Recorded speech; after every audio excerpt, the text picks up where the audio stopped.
Tim Clark, le patron d'Emirates Airlines, ne mâche pas ses mots. Et cette fois, Airbus écoute.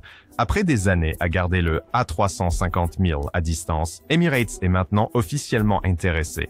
Cela peut ne pas sembler dramatique, mais venant de Clark, c'est un signal très délibéré. Le blocage?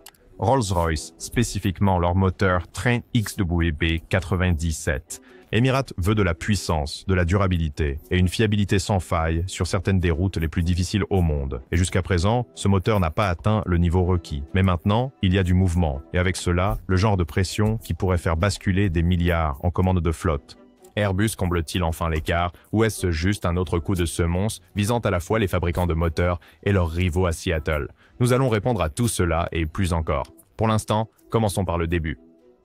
Lorsque Emirates a évalué l'A350 000, ce n'était pas la cellule qui causait des hésitations, c'était le moteur, spécifiquement le Trent XWB 97 de Rolls-Royce. Sur le papier, il répondait aux spécifications, mais en réalité, il ne pouvait pas gérer l'environnement opérationnel d'Emirates. Haute chaleur, long courrier, rotation rapide. Les routes du Golfe sont brutales et le moteur ne tenait tout simplement pas. Tim Clark n'a pas mâché ses mots. Il a dit que le XWB 97 ne pouvait même pas atteindre 600 cycles de vol dans les conditions d'Emirates. Ce n'est pas du tout ce dont il avait besoin. Leur référence? 2500 cycles, pas en théorie. Au sol, dans leur réseau, sous un stress réel. Pour combler l'écart, Rolls-Royce a proposé une solution de contournement. Acheter plus de moteurs, les faire tourner, accepter qu'une partie de votre flotte soit toujours en maintenance. Pour Emirates, cela signifiait dépenser des dizaines de millions de plus en pièces de rechange, peut-être 20 millions de dollars par moteur, juste pour rester opérationnel. Du point de vue de Clark, ce n'était pas un petit compromis. Cela a transformé l'A350 000 en un casse-tête de maintenance. Le moteur pourrait fonctionner ailleurs, mais pour Emirates, cela faussait les calculs. Et contrairement à certaines compagnies, Emirates n'absorbe pas simplement ce coût en espérant le meilleur. Ils volent intensément, ils volent souvent, et ils s'attendent à un équipement qui tient le coup. Alors, quand le Trent XWB 97 n'a pas pu atteindre ce niveau, Emirates n'a pas attendu des promesses. Ils se sont retirés. Le moteur n'était pas le seul problème. Tim Clark avait des préoccupations de longue date concernant la conception de l'A350, surtout après qu'Airbus l'a modifié en 2011. Cette refonte visait à affiner l'avantage de l'avion face à la gamme de gros porteurs de Boeing. Mais ce faisant, Airbus a transformé l'A350 000 en une plateforme plus lourde, axée sur une plus grande autonomie. Clark n'était pas convaincu que cela répondait aux besoins d'Emirates. Il a soutenu que la nouvelle spécification comportait des compromis. Plus de poids, plus de stress thermique sur le moteur et moins d'options pour effectuer efficacement des missions de moyenne distance. C'est un problème pour une compagnie aérienne comme Emirates où la polyvalence est essentielle. Leur modèle dépend d'avions capables de passer de routes régionales à haute fréquence à des services long courriers sans nécessité d'entretien supplémentaire ou de pièces de rechange. En 2014, Clark a pris la décision de se retirer. Emirates a annulé sa commande complète d'A350, soit 70 avions au total, y compris 21 de la série 1000. Airbus a essayé de rester calme en public, mais c'était une perte de contrat majeure de l'un des transporteurs long courriers les plus influents au monde. Et Clark n'était pas vague. Il a dit que l'avion ne correspondait pas aux besoins opérationnels d'Emirates. L'annulation a envoyé un message clair. Si Airbus voulait revenir, il devrait le regagner. Voler depuis Dubaï n'est pas comme voler depuis Francfort ou Seattle. La chaleur seule pousse les moteurs plus forts, et l'exposition constante au sable fin du désert n'aide pas vraiment. Emirates n'opère pas dans des conditions clémentes. Ils effectuent des vols long courriers consécutifs, jour après jour, avec une marge minimale pour les temps d'arrêt. C'est là que le XWB 97 a eu des difficultés. Rolls-Royce a conçu le moteur pour fonctionner efficacement dans ce qu'ils appelaient des environnements bénins. Mais quand Emirates l'a poussé à respecter leur emploi du temps sur des routes chaudes et poussiéreuses, l'usure du moteur était plus rapide, les intervalles de maintenance plus courts, et la fiabilité en a souffert. Tim Clark n'a pas mâché ses mots.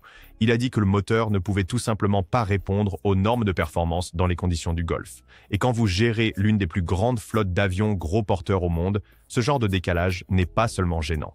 C'est un obstacle majeur. En mars 2025, Tim Clark a donné le signe le plus clair que la position d'Emirates sur l'A350 000 était en train de changer. Après des années de scepticisme, il a qualifié le jet d'intéressant pour nous. Cette phrase a eu un impact différent, surtout venant d'un homme qui ne mâche généralement pas ses mots. Il a expliqué qu'Emirates travaillait discrètement en arrière-plan, examinant les configurations, évaluant les missions potentielles, refaisant les calculs.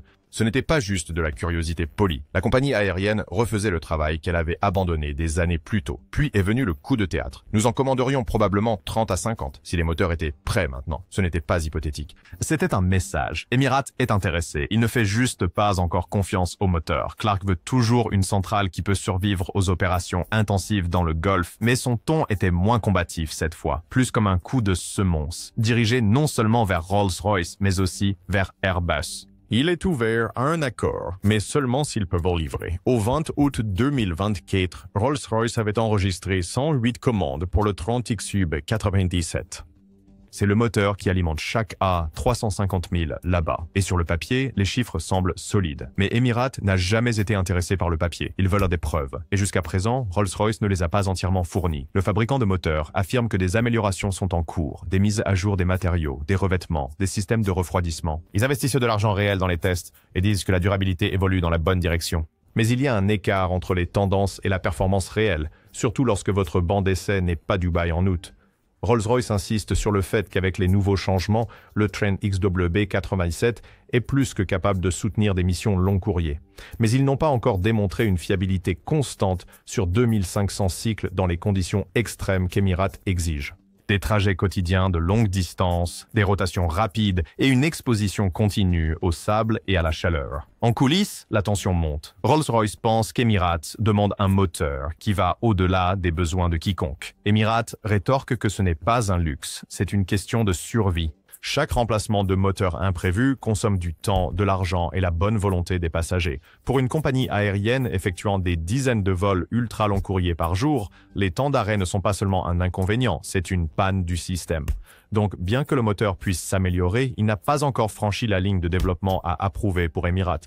Et tant que cela n'est pas fait, la 350 000 reste bloquée dans les limbes. Emirates n'a pas fermé la porte à la 350 000. En fait, Tim Clark l'a laissée légèrement entrouverte avec une clé très spécifique. Si Rolls-Royce peut prouver que le Trent XWB-97 peut résister aux programmes exigeants et aux conditions difficiles d'Emirates, il y a encore une voie à suivre. Le salon aéronautique de Dubaï à la fin de l'année 2025 est la scène évidente. Emirates aime les grandes annonces, et un retour au programme A350 enverrait un message clair: l'avion a mûri, le moteur est prêt, et Airbus a fait suffisamment pour regagner la confiance. Mais ce n'est pas garanti. Nous avons mis cette commande en attente pour l'instant, a déclaré Clark en mars. Nous devons d'abord voir la durabilité. Cela signifie des données de test, pas des présentations. Des cycles de vol, pas des estimations. Pour Emirates, tout repose sur la performance dans le monde réel. Ils ont vu ce qui se passe lorsqu'un produit ne répond pas aux spécifications, et ils ne sont pas prêts à construire une flotte autour d'un autre. Peut-être.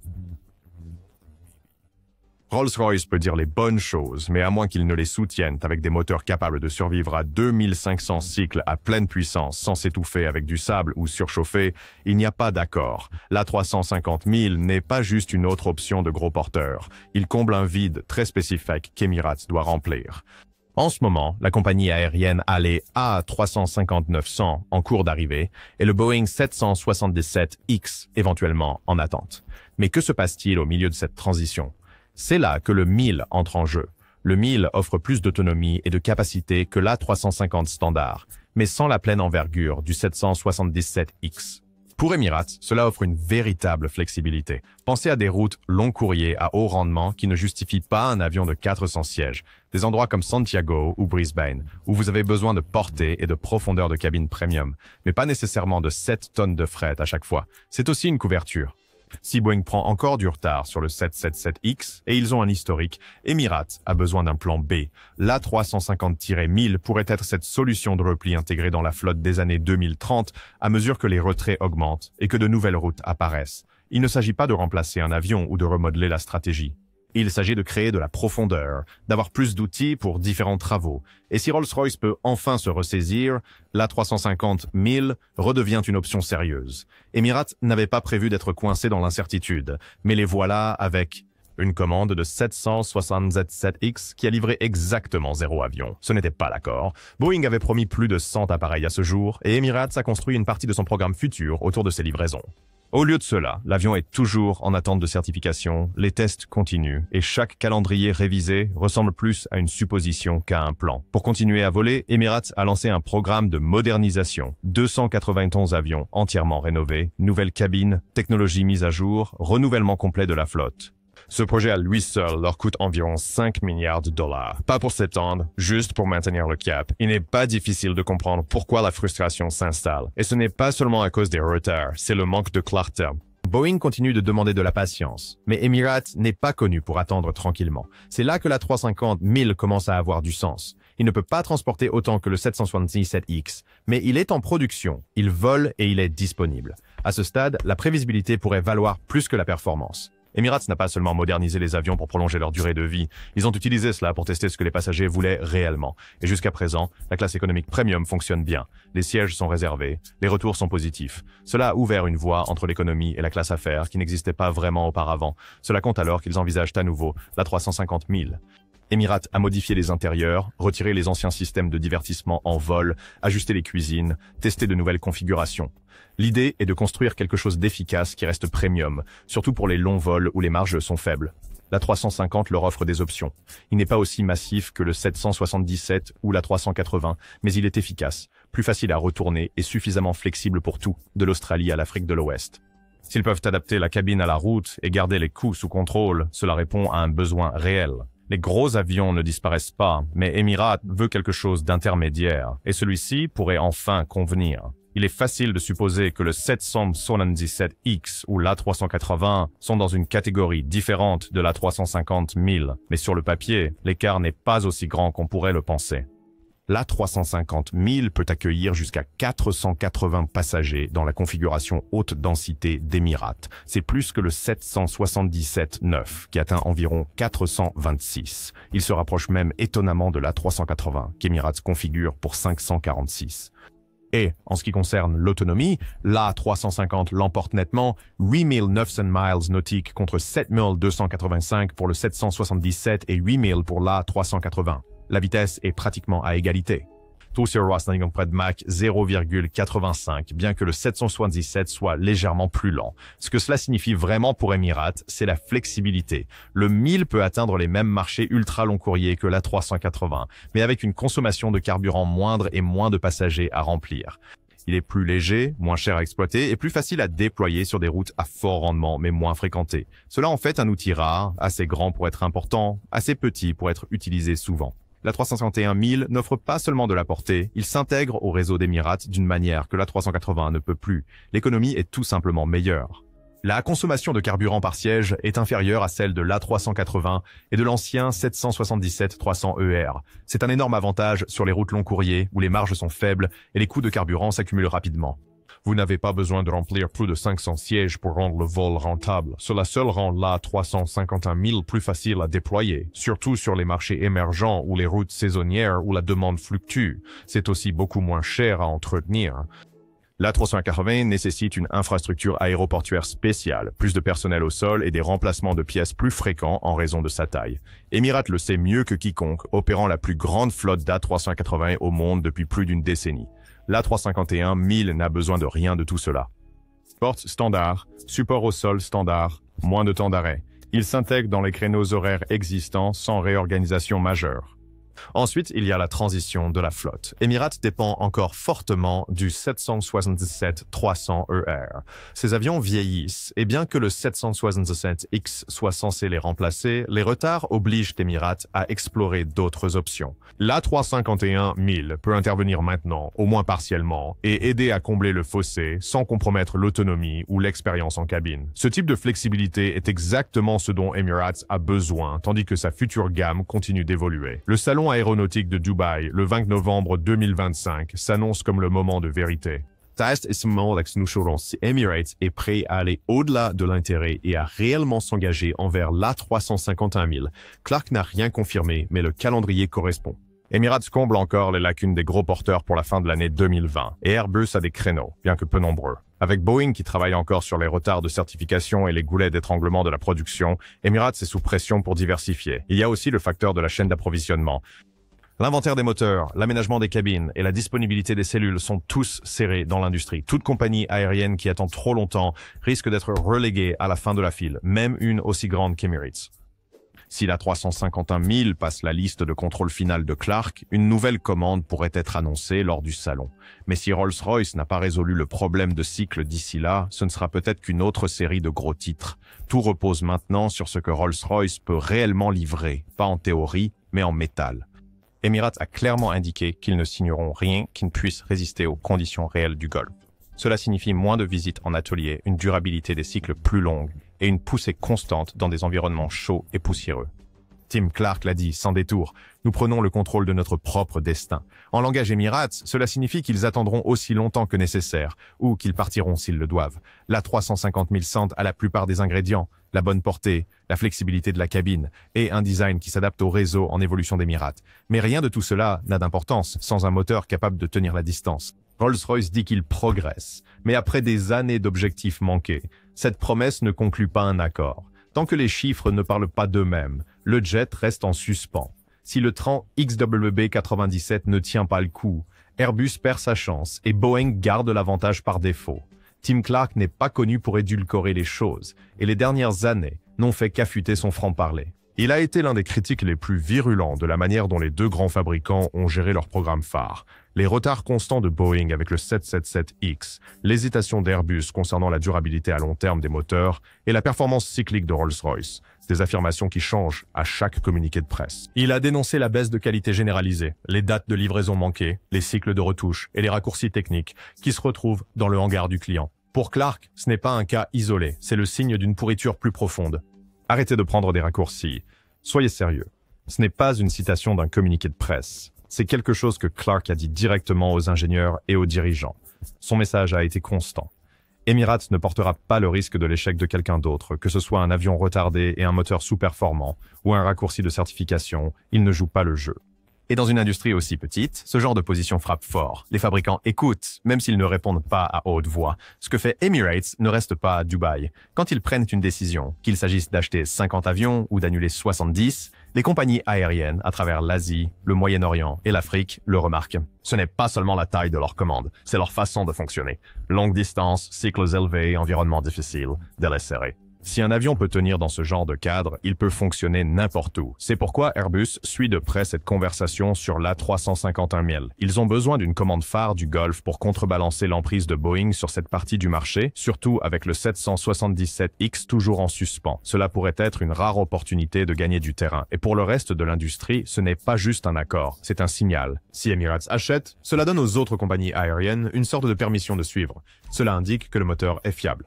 La disposition fonctionne. Le risque en vaut la peine. Cette prochaine décision ne se prend pas dans le vide. Emirates évalue ses options de flotte tandis que l'ensemble du secteur de l'aviation est entraîné dans une réinitialisation du commerce mondial. En mars, le 20 mars 2025, Tim Clark s'est assis avec CNBC et n'a pas mâché ses mots. Il a averti que l'industrie entrait en territoire inconnu, non seulement à cause des retards d'avions ou des problèmes de moteur, mais en raison d'une économie mondiale en mutation. De nouveaux tarifs, des coûts de fabrication en hausse et des résistances géopolitiques changent les calculs pour chaque compagnie aérienne, et cela se passe rapidement. Clark a souligné les tarifs douaniers généralisés des États-Unis comme un signe que l'ordre commercial mondial post-2008 se fissure. La Chine a répondu par des mesures de rétorsion, ciblant des géants de l'aérospatial américain comme Boeing et GE Aerospace. Sur le papier, cela n'affecte pas directement Emirates, mais en pratique, ces tensions se répercutent sur toute la chaîne d'approvisionnement. Les composants d'avions ne sont pas fabriqués dans un seul pays, ils sont construits dans des dizaines de pays. Donc, lorsqu'un tarif frappe un maillon de la chaîne, cela affaiblit toute la structure. C'est un problème pour toute compagnie aérienne essayant de planifier à long terme. Pour Emirates, c'est particulièrement risqué. Ils exploitent l'une des plus grandes flottes d'avions, gros porteurs au monde. Leurs commandes façonnent les lignes de production. Si les pièces sont retardées, si les prix augmentent, si les sanctions ou les règles commerciales changent en cours de contrat, cela perturbe tout. Et Clark le sait. Il a qualifié l'environnement commercial actuel de réinitialisation, quelque chose d'équivalent à la crise financière de 2008. Une restructuration du commerce mondial. Et quand vous dirigez une compagnie aérienne avec une portée mondiale, ce genre de changement impose des questions difficiles. Qui peut livrer? Qui peut soutenir? Qui peut garantir la stabilité quand l'économie mondiale est tout sauf stable? C'est pourquoi cette décision concernant l'A350 000 compte tant, ce n'est plus seulement une question de jet ou de moteur. Il s'agit de confiance, non seulement en Rolls-Royce ou Airbus, mais dans l'idée que quelqu'un, quelque part, peut réellement tenir une promesse dans cette nouvelle réalité. Clark dit qu'Emirates va surfer sur la vague, qu'ils ont traversé pire, et peut-être qu'ils l'ont fait. Mais même lui admet que cette vague est différente, plus imprévisible, plus politique, plus coûteuse.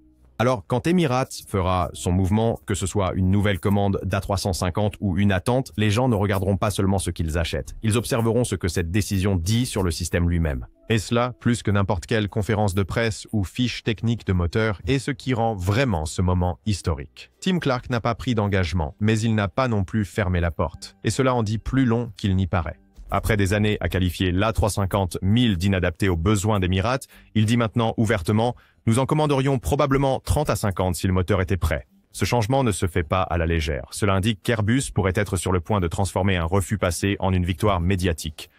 Si Rolls-Royce peut enfin livrer une version du XWB-97 qui répond aux exigences de cycle d'Emirates, Airbus pourrait décrocher une commande qui changerait la flotte. Une commande qui remodèlerait le marché long courrier jusqu'aux années 2030. Et ce ne serait pas seulement une question de chiffres, cela validerait des années de refonte, de mise à niveau des moteurs et de négociations discrètes. Emirates est déjà en pleine période de transition. Nouveaux intérieurs, cabines rénovées, recalibrage de la chaîne d'approvisionnement, leur prochaine commande majeure ne comblera pas seulement un vide. Elle indiquera la direction que prendra la compagnie aérienne, donc que cela se transforme en un retour de Rolls-Royce, une rédemption pour Airbus, ou encore un rappel des occasions manquées de Boeing, cette histoire n'est pas terminée. Pas du tout. La 350 000 est de retour sur scène. Et cette fois, Emirates n'est pas le seul à regarder. Tout le monde l'est. Le prochain mouvement appartient à Emirates et quelle que soit leur décision, acheter, retarder ou abandonner, cela résonnera dans les salles de conseil de Toulouse à Seattle. La 350 000 atterrira-t-il enfin dans la flotte de Dubaï? Ou est-ce juste un autre appel rapproché? Donnez votre avis dans les commentaires et n'oubliez pas de liker et de vous abonner pour plus d'analyses sans détour de l'industrie aéronautique.